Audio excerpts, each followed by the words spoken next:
Kieran Lynch and welcome to OviCast, the Teagasc Sheep podcast. Each episode will bring you the latest insights, advice and technical updates for the sheep industry. In this week's episode, Teagasc Researcher Sarah Woodmartin gives us a monthly update on grassland management. In the episode, Sarah is going to cover some current grass growth rates and average farm covers around the country.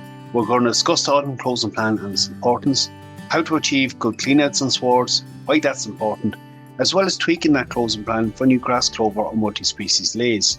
We hear now from Sarah.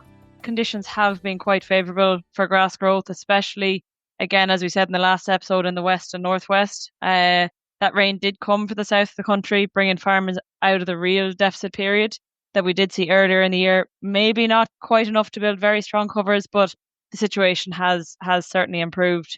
I suppose there are other farms then who are suffering from wetter conditions, after heavy rain, which we saw a few weeks back, flash floods and rivers bursting their banks and that, and making it very difficult or next to impossible to graze in places. So as a whole, it has been a good year, but again, it is quite county specific in terms of, grazing conditions.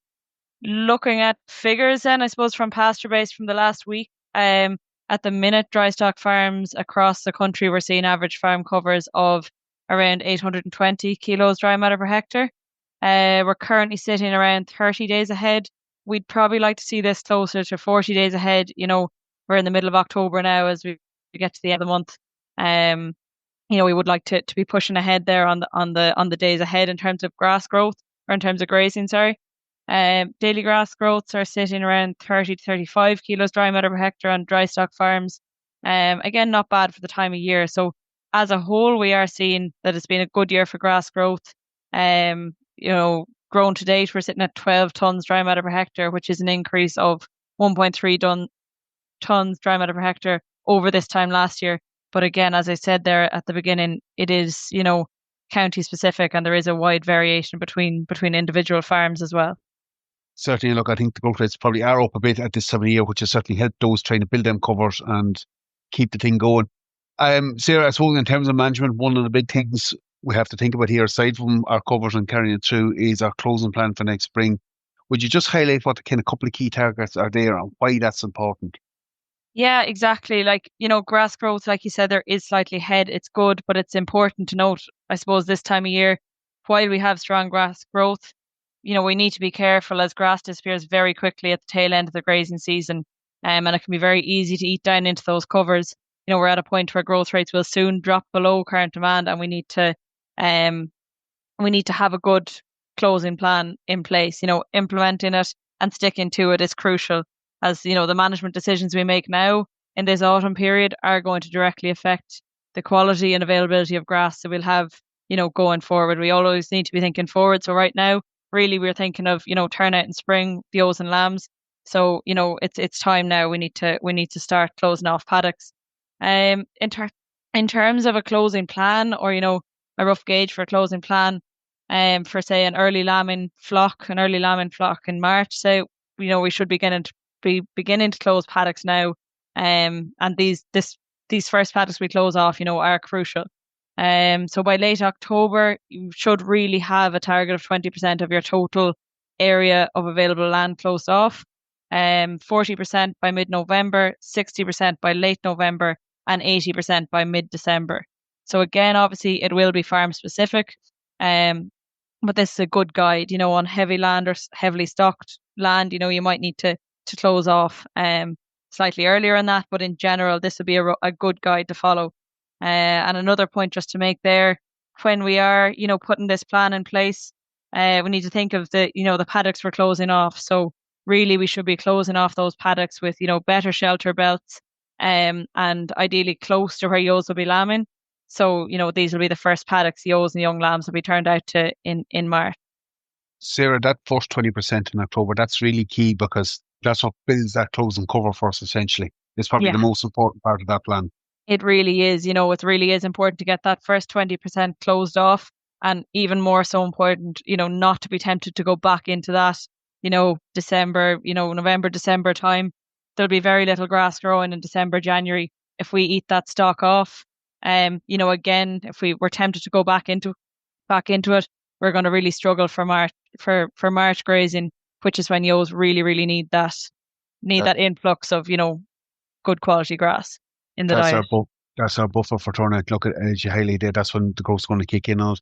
Just look, we're talking about closing up. I suppose the other key thing is graze outs. How important is it to clean out them pastures, and what's your target residual height in those? Yeah, look, it's crucial at this time of year. I suppose, especially the last couple of weeks, we've had optimal conditions for getting those paddocks cleaned out. So we need to be grazing them really as tight as possible and where conditions allow. If we don't graze those paddocks out and leave high residuals, leave a butt in the sward over the winter, we'll accumulate dead material in the base of the sward, reducing firstly the ability of that grass to regrow, and secondly reducing that quality in the spring when ewes are really, really needing it. So, we'd want to be grazing those swards down to say 3.54 centimeters.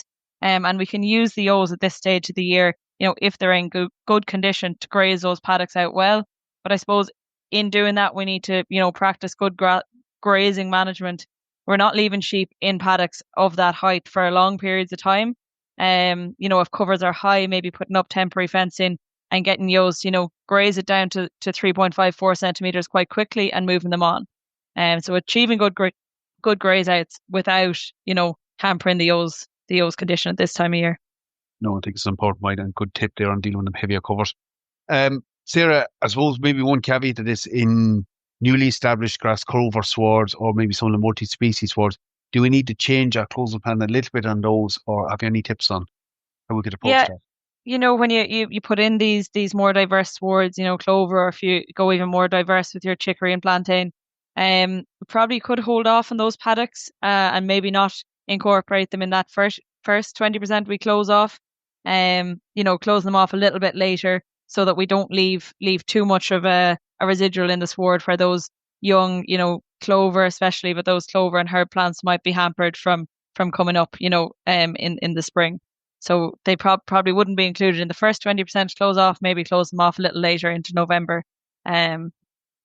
Just not to shadow them out. Okay, you just don't want that hail cover coming in on those. No. And look, that's just a bit of tricky maybe for individual fields. Sarah, just in terms of deadlines, obviously some have already passed, but the farmyard manure is still... Yeah. So we still have time to get that farmyard manure out. As you said there, Kieran, the fertiliser and slurry deadlines have passed. But we have up until the 31st of this month, so the 31st of October, to get that farmyard manure out. I suppose we've had, a few weeks of quite settled weather in general across the country, so hopefully a lot of that manure has gone out. I know that the weekend is bringing in a bit of broken weather, but to find a suitable window based on ground conditions and forecast, as getting that farmyard manure out will really push up the grass growth for spring. And I suppose in terms of identifying paddocks, if you have that nutrient management plan done, you should be able to select, fields that would benefit most from that additional P&K that will be supplied through the application of farmyard manure. Those paddocks that, are below index 3 and 4 in P&K, and that will really, really boost grass for turnout in spring. Yeah, those other things is important. Just maybe finally, in terms of management and that, Marie, at the moment, I know you have the different multi-species crops in, you have a lot of forage crops in. How are things going there? Yeah, no, we're going pretty well. So ewes were turned out, or the rams were turned out to the ewes there on the 10th of October. So ewes are in good condition going to the ram. They were probably up a little bit on last year. The average body condition score of ewes going out was 3.8. So, we're happy with the condition they're in. So they're working through paddocks at the moment.